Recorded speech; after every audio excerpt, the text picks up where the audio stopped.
En septembre 2008, Annick et Jacques, venus de France en bus, se lancent sur le chemin de Saint-Jacques-de-Compostelle de Fatima à Porto. Ils auront 250 km à parcourir. Avant de prendre la route, nous allons faire avec eux une petite visite historique de Fatima. La ville porte le nom de Fatima qui, princesse arabe vivant dans ce château prisonnière des forces chrétiennes, fut fiancée au comte d'Ourem, convertie au catholicisme et baptisée en 1158. C'est donc ici, à 2 km de Fatima, dans le village d'Aljoustrel, que le 13 mai 1917, 3 petits bergers virent apparaître la Vierge. Le 13 octobre de la même année, des milliers de personnes auraient assisté au miracle du soleil. Lucia, Francisco et Jacinta Marto, les 3 héros, un seul vitrail rappelle que c'est grâce à eux que Fatima est devenue célèbre. Lucia aurait eu 100 ans en 2007, elle était religieuse à Coimbra. Les 2 autres enfants, morts en 1919 et 1920, furent béatifiés en l'an 2000. Un grand pèlerinage est organisé les 12 et 13 mai de chaque année, alors que le 13 de chaque mois est également la date d'un pèlerinage individuel. Une première chapelle fut construite sur une immense esplanade et en 1928 fut édifiée une basilique néoclassique avec sa tour centrale de 65 mètres. La basilique moderne construite vers le bas de l'esplanade fait face à la basilique primaire. Elle est la réalisation d'un architecte grec.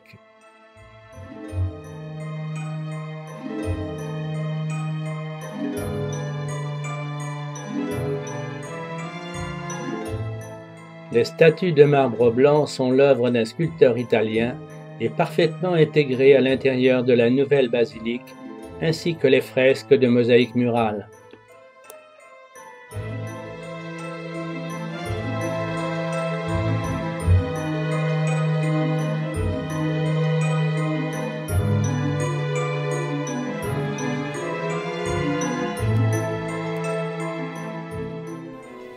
Personne ne peut savoir ce que brûler un cierge veut dire sans être passé à Fatima. Les cierges de toute taille sont jetés directement et en bloc dans un brasier qui en consume brutalement la cire et en répand la fumée et l'odeur dans toute la cité. Plus curieux encore, on vend et on brûle des membres en cire, pieds, jambes et même des bébés entiers pour les rites de demande de remerciement. D'autres, pour se faire pardonner, n'hésitent pas à remonter l'esplanade à genoux. Après une nuit à Fatima, Annick et Jacques prennent enfin leur marque sur le chemin. Non loin de là s'impose le village fortifié d'Ourem. Le noyau historique s'est développé autour du château de Fatima, sur une colline dominante. La cité s'élève donc au XIIe siècle.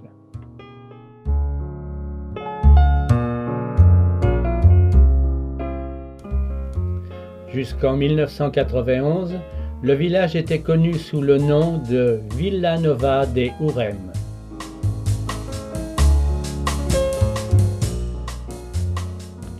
Après Ourem, il faut faire une large halte et visiter le monastère de Batala.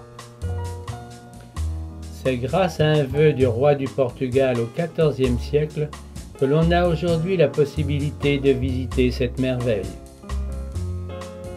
Le roi du Portugal, pour se faire pardonner, fit la promesse de construire un monastère en l'honneur de la Vierge s'il était victorieux contre la faible armée castillane. Il tint sa promesse. Commencée 3 ans après la célèbre bataille, la construction gothique s'étendit sur un siècle. Le portail qui conduit aux chapelles est un véritable chef-d'œuvre de l'art manuelin. Ces statues taillées dans le marbre sont un défi dérisoire dans l'art de l'impossible. Ce cloître royal est un mariage fantastique entre l'art gothique et le manuélin. Ces voûtes sont considérées comme les plus audacieuses de tout ce que l'on a pu entreprendre au monde.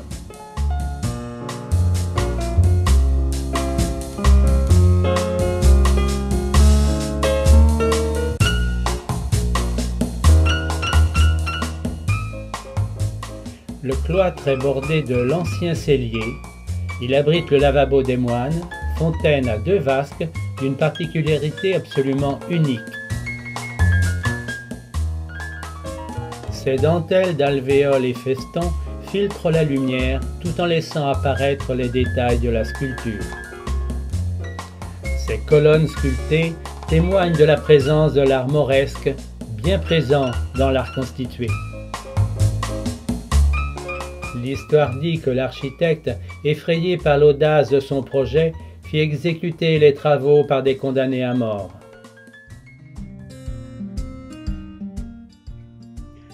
Dernier regard sur le monastère de Battala, car il faut avancer, Porto est encore loin.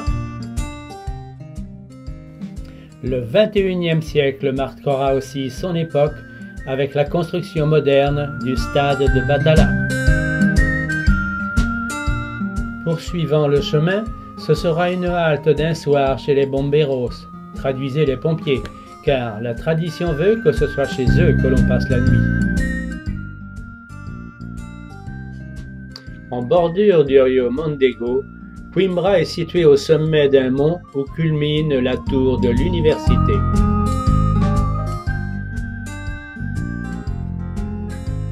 Capitale du royaume jusqu'en 1385, Coimbra va accueillir dès 1308 et en quasi-permanence la seule université du pays, et ceci jusqu'en 1911. C'est autour de l'université et de la cathédrale qu'est né un des plus grands étudiants devenus célèbres, le poète Camões. Les orgues en gothique flamboyant et l'un des plus beaux frontons de la cathédrale Santa Vela du XIIe siècle.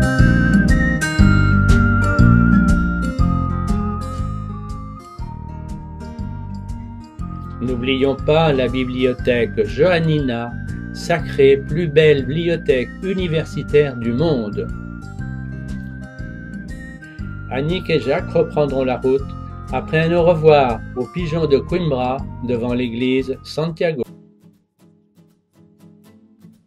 Le Portugal s'est paré ces dernières années de superbes résidences dignes de notre Côte d'Azur française. Il faut préciser que ces constructions furent édifiées par des non-résidents portugais, mais habitant en France, témoins d'une réussite sociale. Les rencontres sur le chemin sont nombreuses et l'accueil dans les familles n'en est que plus chaleureux. La fatigue se fait sentir et il faut reposer les pieds qui ont déjà beaucoup souffert. Nous n'avons pour notre pique-nique, diront-ils, qu'une pastèque de 5,5 kg pour 2, évidemment. Nous n'avons rien trouvé d'autre pour notre repas. Le chemin s'étire dans des zones très hétéroclites, passant du sous-bois à une espèce de jungle de bambous et de roseaux. En traversant Mealda, on passe devant la pharmacie classée Art déco. Un peu plus loin, sur la route d'Agueda, il est surprenant de trouver un lavoir encore en activité. Et là, une coquille scellée au mur sert de balisage.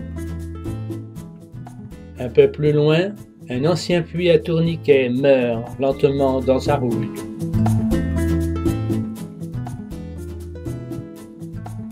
Dans les villages, on peut être surpris du charme authentique du passé, avec les maisons aux façades de mosaïque, les escaliers très pentus pour passer d'une rue à l'autre, et parfois une belle demeure, bien conservée, arbore l'arrogance de son style manuélin.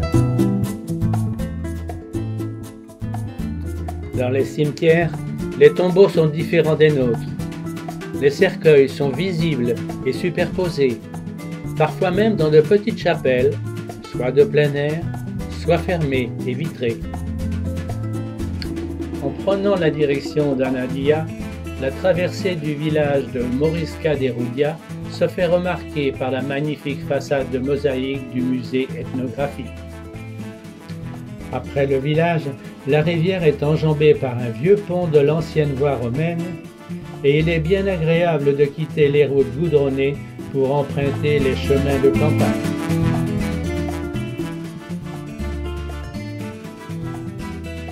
Les meules de paille ou fougères séchées qui serviront de litière au bétail s'égrènent un peu partout, ainsi que des espigueros, comme ceux-ci, pour y faire sécher le maïs.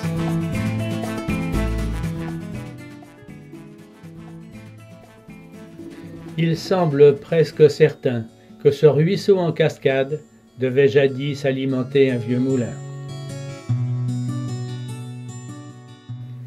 Les routes pavées rappellent aux marcheurs l'influence romaine dans l'histoire portugaise. Les petits villages s'égrènent sur le chemin, avec chacun sa particularité et ses façades de médaillons de mosaïque magnifiques, comme celui-ci. La vie locale est très active et les marchés fermiers bien animés. Nous arrivons devant le monastère de Grijo le jour d'une cérémonie. Il est fondé en 922 et adopte ensuite la règle de Saint Augustin. Au fil des siècles, des styles nouveaux y sont apportés. Le maniériste avec les autels, le baroque sur les murs et plus récemment de style flamboyant néo-gothique. Plus près de nous, Napoléon livra bataille de 1808 à 1809 après la bataille de la Corogne.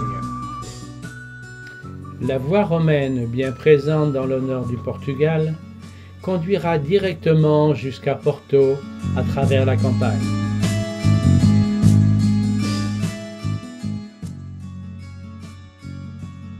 Les pieds sont fatigués et il tarde d'arriver pour découvrir la ville. Belle récompense. Le paysage qui est offert est absolument magnifique, avec vue sur le Douro, fleuve mythique qui se jette ici directement dans l'Atlantique. Il entre au Portugal entre les ravins et les montagnes de l'arrière-pays pour parcourir sur près de 200 km le paysage du patrimoine mondial, où sont cultivés les vignobles du Porto et les grands vins du Douro.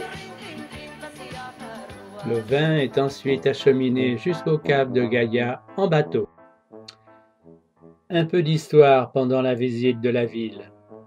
Porto, deuxième ville du Portugal, s'étage largement sur les rives escarpées du Douro. Porto a pour surnom la ville invaincue et s'appelait Portus, c'est-à-dire le port, à l'époque romaine et occupait la rive droite du fleuve. Un argonaute grec, Cale, arrive sur le site de l'embouchure du Douro et fonde lui aussi une ville sur la rive gauche. Les Romains construisent alors un nouveau port sur la rive droite du Douro et y fondent une nouvelle ville.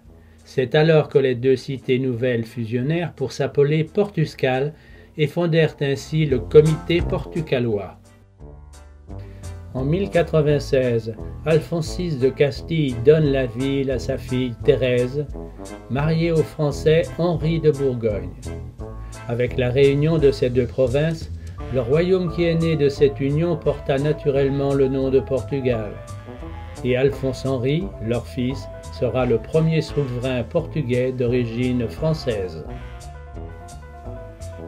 Porto est une ville très active, et ne dit-on pas que, pendant que Lisbonne se fait belle et s'amuse, Coimbra étudie et chante, Braga frime et prie, et pendant ce temps, Porto travaille. Le gigantesque pont de fer, nommé pont Dom Luís, à 2 niveaux, est l'œuvre majeure de Théophile Seyrig, disciple de Gustave Eiffel, et enjambe le Douro afin de réunir Porto à Vila Nova de Gaia.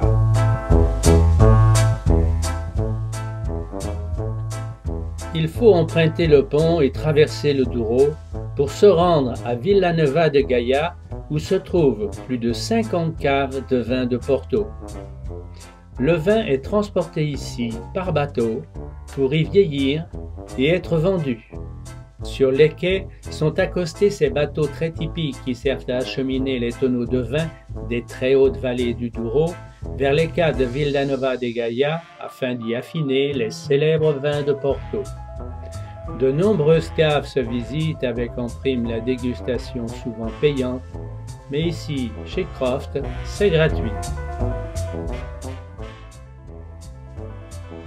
Sur la colline s'étale le quartier du Ribeira avec la cathédrale Cedo Porto de style manuélin qui domine le Douro.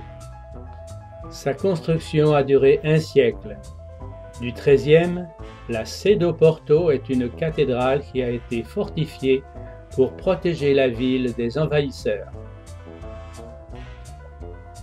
L'église de San Francisco, construite au XIVe siècle, est sans doute la plus belle de la ville de Porto, en grande partie à cause de son intérieur entièrement recouvert d'or.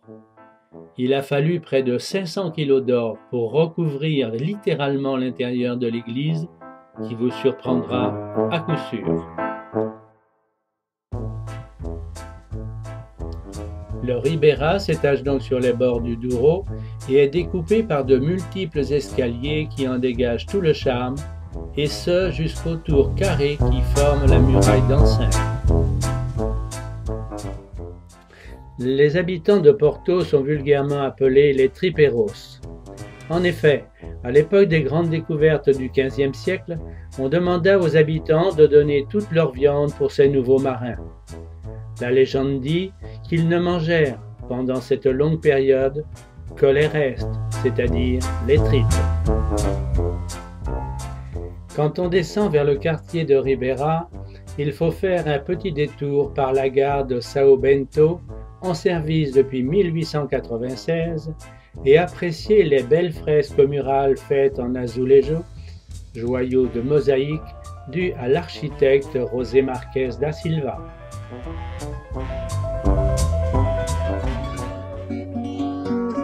Le palais de la Bourse est sans doute le plus beau monument de Porto.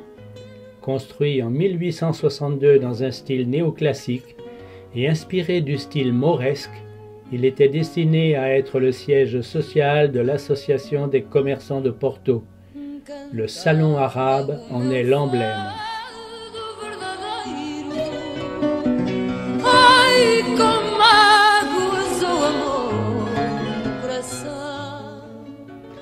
La plus belle et la plus grandiose librairie de Porto, la librairie Lelo, est à la base d'une inspiration du roman d'Harry Potter. Considérée comme une des plus belles au monde, à l'intérieur, en plus des livres, on ne peut qu'être admiratif devant un environnement unique où se dresse l'impressionnant escalier vers l'étage supérieur. Elle arbore des plafonds à caissons sculptés remarquables. L'architecte a su jouer de la lumière au travers de ses vitraux de toutes les couleurs. L'escalier de la bibliothèque reste un mystère quant à sa construction. Dernier coup d'œil nocturne sur Porto.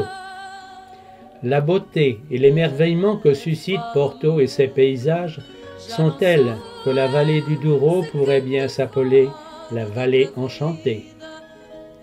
La suite du chemin, Porto-Saint-Jacques-de-Compostelle, s'écrira l'an prochain. Fado meu, já não sou